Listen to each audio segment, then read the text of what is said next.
Thank you very much. Now we have Taylor Robinson, our awardee for the PA student grant, with her title, Psychiatry and the Colonization of Spiritual Possession. Hello, everybody. My name is Taylor Robinson. I'm from the University of West Georgia, and I'm going to be presenting to you today my research I've been doing on psychiatry and the colonization of spiritual possession. This is just a general outline of what I'll be talking about. I'll try to keep it quick because I know time goes by quickly here. Some general terms. So clinical parapsychology played a big role in me doing this research. Clinical parapsychology aims to unite parapsychology's understanding of exceptional human experiences with the clinical psychology's therapeutic environment. In unifying these two into the niche of clinical parapsychology, the integrated theoretical foundations work in tandem for the greater good of those who have experienced distress during anomalous experiences, with intentions to make the person feel more comfortable and to validate their experiences. Cultural psychology also played a very large role in me doing this research because possession is a phenomenon that is recognized among all cultures and among all times you can see it. Excuse me.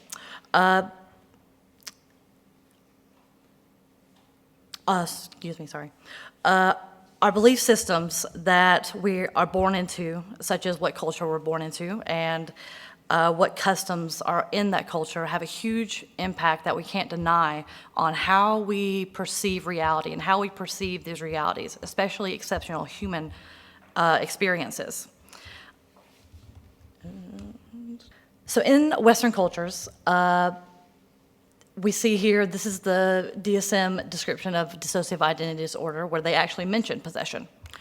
But in my undergrad year, when I first took abnormal psychology, I remember my professor told us that it was an American disorder, but not for the reasons that this phenomenon is only found in America, but because there's no cases really reported in non-Western societies because they don't view possession the same way we do. They view it as more of a gift rather than some sort of evil entity happening. I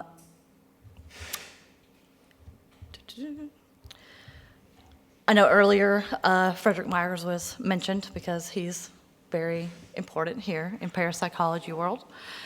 He did early work actually on the connection with multiple personalities, which is what dissociative identity disorder formerly was known as, and mediumship, and these being connected to the experiencer being able to reach a higher level of human potential. He believed that these were not necessarily abnormal experiences or a disorder, but that these were authentic human experiences. He also believed that that more cases were showing up because evolution over time, not only do we physically evolve, but consciousness also does evolve. To quote him directly, psychical research seemed to show that there is something that evolution is aiming at, that the universe should be conceived of as an immense coherent process of evolution in which thought and consciousness are the central subject of the evolutionary process itself. And one might ask, if spirit becomes carnage by these means, why should it not be possible for more than one spirit to do so simultaneously?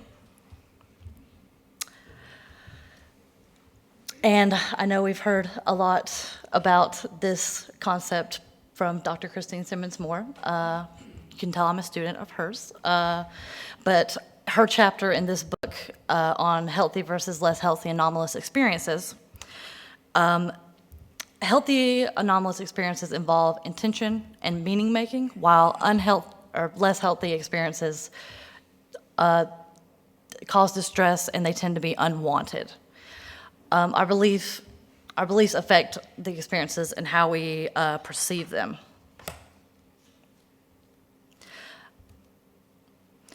So when I finally got to finding data for this. I had used pre-existing literature, case studies. I went through the archives at the libraries, and I found cases of first-hand accounts of cases of possession and cases of dissociative identity disorder, and I compared them with a thematic analysis.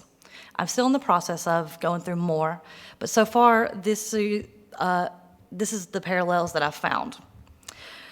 I became interested in these two specific phenomenon because I think it's undeniable that these parallels exist between these two phenomenon. And using Dr. Simmons-Moore's idea of healthy and less healthy experiences, I kind of took that and applied possession into it and put it into invited versus uninvited cases. So an invited case would be a healthy, anomalous experience. The case that I specifically looked at, or one of the many, but was an African society. They utilized possession for ritualistic purposes, to invite in possession of their ancestors in order to connect with their heritage or to ask advice of their ancestors.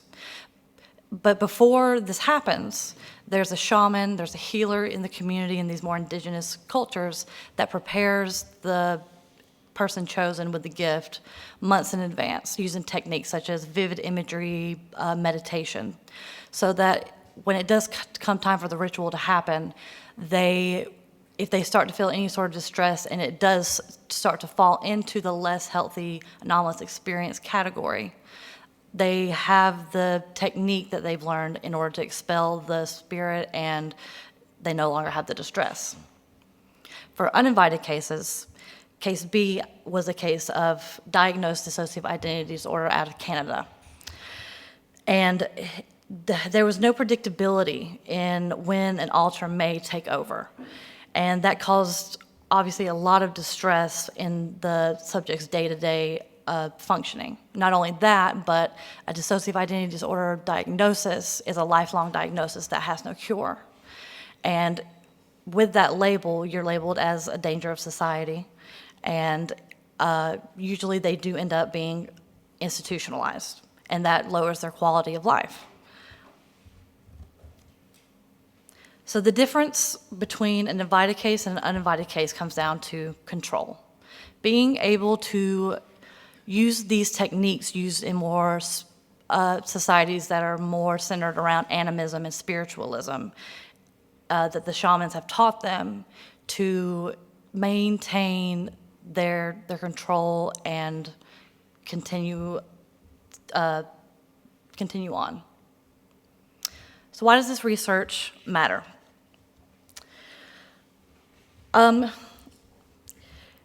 This research matters because in receiving a dissociative identity disorder diagnosis in a Western society, it can drastically decrease your quality of life because you will be institutionalized, you will be labeled for the rest of your life on medication, and that's no way to live. Traditional clinical psychology tends to remove the spiritual aspect of the human experience, and they do that due to a perceived absence of control over the co-consciousness.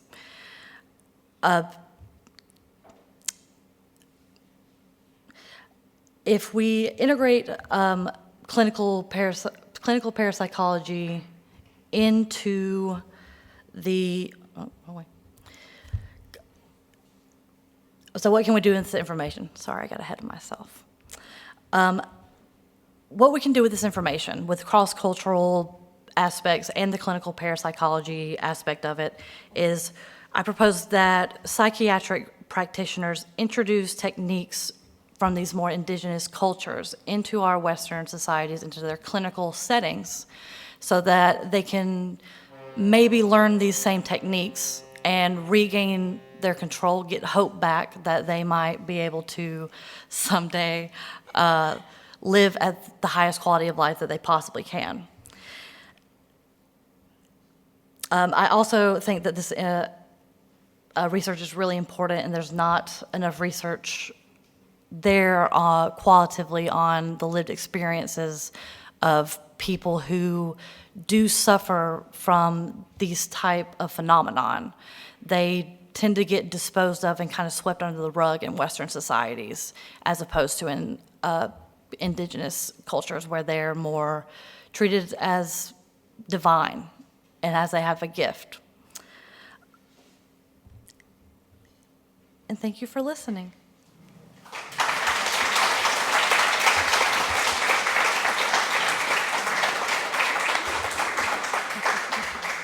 Thank you very much, Taylor.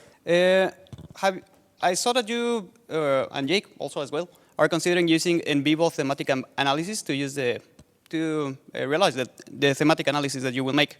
Have you considered using the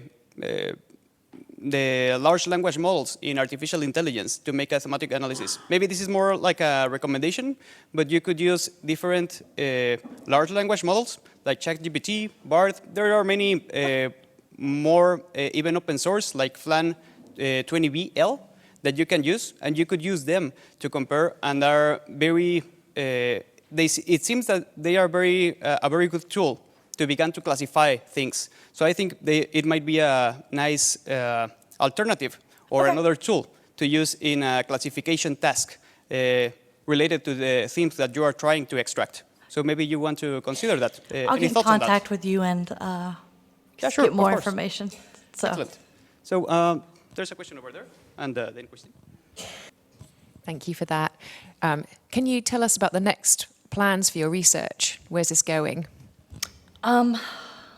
My next plans is I actually want to expand out into other anomalous experiences and other that have a paralleling psychiatric diagnoses. Next, I'm looking to look at mediumship and schizotypies, specific to voice hearing phenomenon, and from there, hopefully expand out more on other paralleling ones that I can find. Thank you for doing this work. I think it's very important. One of the things I wanted to ask is, when I saw the comparison of what you did between the indigenous culture and possession and then the dissociative identity disorder, or dissociative disorder, what I thought was interesting is comparing the indigenous cultures to kind of the Western traditions, because I thought there might also be a comparison between Western traditions of channeling versus that, and I was wondering if it was, no, that's not what we're talking about, because channeling is blah, blah, blah, blah, or if it's like, oh no, we could do that as well, but I chose going this other route because of this. And so I was just curious if there was a specific reason you didn't do something like Arthur Findlay College teaching channeling or these other things. Well, in the longer version of my presentation, I do go into, there's some Western references of, like in the Bible, they do reference to possession. In Catholicism, there's references to demonic possession. But for the sake of time, I had to cut some of my literature review out. So, but it's in there somewhere. Thank you. Thank you so much for your talk. I'm curious how, and if you came across themes of trauma. And I'm actually coming at this not from a mediumship perspective, but more my clinical social work perspective. Yeah. So from the social work perspective, I do know from my practice that I'm more familiar with borderline personality disorder, but as a consequence of especially extreme childhood trauma. So I'm wondering how that came up and how you dealt with it with your kind of the two ways that you're looking at the phenomenon.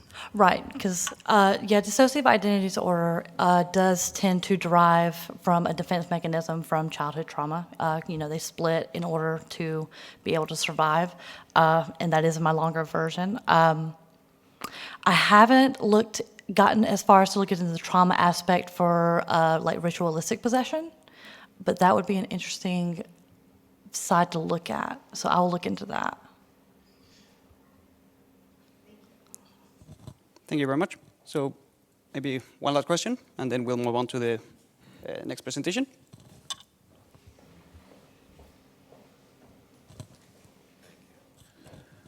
So often when we hear the term possession, it is precluded by the word demonic. Has there been in your research any allowance for the flip side of that, particularly when it applies to our region of the United States, where there is in churches the speaking in tongues, you know, the Lord taking over the Holy Spirit, having people rolling in the aisles, that sort of thing. The same stigma doesn't seem to apply, even though the symptoms are quite similar. Right. What have you found? Yeah, I have seen there is a negative connotation that comes with possession. That's why I specifically was careful about my language with saying spiritual possession, because when usually people think of possession, they think demonic possession. In southern churches, southern United States churches, they do have experiences of being possessed by the Holy Spirit. They don't experience exactly the same. It's kind of like a middle ground, because it's not an extended period of time as it is with dissociative identity disorder. It's usually just for that church service. And then with the invited cases, they are able to expel it when they're ready. So it's kind of a weird middle ground. I wondered if that's more of a parallel to non-Western societies who invite that. I think it could be debated. They would be willing to invite in the Holy Spirit if they're at church worshiping, if that's who they're worshiping. So it would probably be about a parallel to that would be the Western society version, I would say, of an invited possession. Yeah. Thank you very much, Taylor. A round of applause for our speaker, please.